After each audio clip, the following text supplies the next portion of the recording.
So my aha moment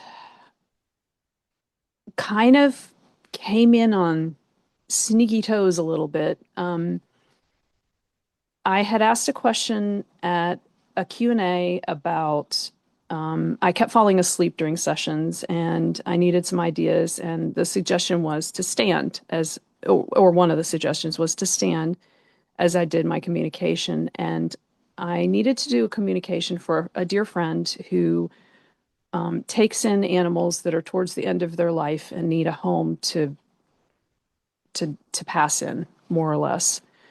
And he had an incident happen with a recent adoptee that shook him up.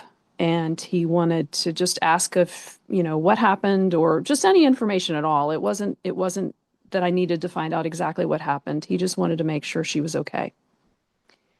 And so I went in with the intention of just that, because I'm in module 4. And I connected with her, and immediately she was wary, and I felt it. She wasn't sure what this was about. She was kind of like, "Wait, what's going on?" And then she was like, "Okay, I'll talk to you. I don't know you, but I'll talk to you."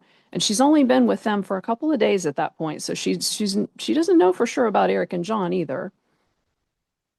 And immediately I got these huge emotions from her, just overwhelming emotions that I absolutely could not deny.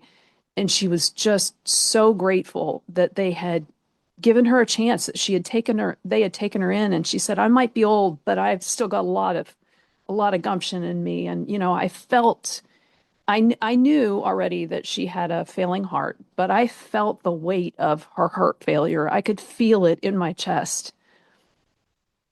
And I have gotten sensations from animals before, but this was really, it was really there.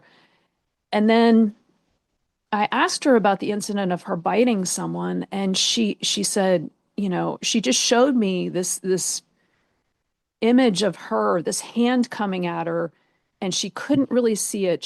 Her vision in the center was kind of blocked as if she had a cataract. And she said, "So it startled me, and I'm really sorry. I'm sorry to have disappointed them, because I'm so grateful to them." And so I got this overwhelming gratefulness again.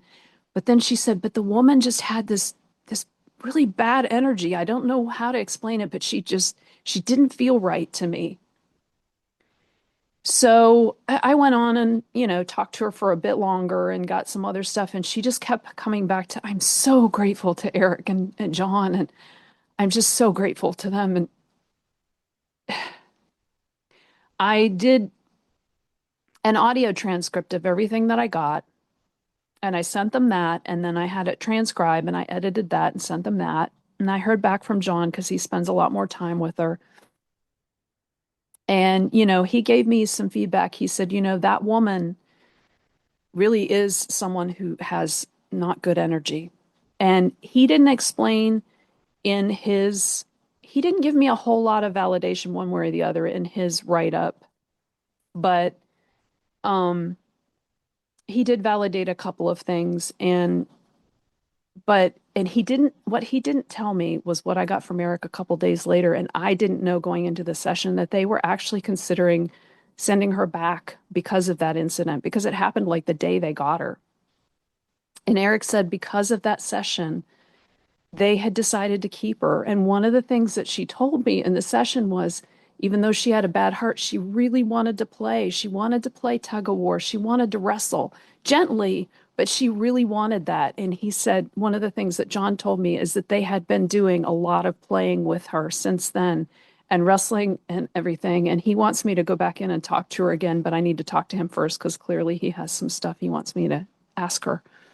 But when I got that text from Eric saying that they had decided to keep her because of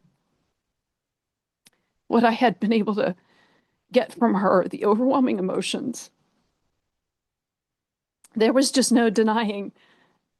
It was so emotional for me, both in the moment and when I recounted it for them, and now recounting it again. I feel it all over again. She is just so, so grateful. And she's so sad and upset about whatever happened that needed her to be rehomed. And we didn't even go there because it was way too raw for her. But I hope that down the road I can help her with that some if she wants to talk. So that is my aha for what it's worth. It's just, I guess it was said in one of our other Q&As that when you know, you'll know. And it wasn't until I was transcribing it verbally. I mean, I knew in the moment, but it was when I was transcribing it verbally that it really came home. You really did this. I really did it.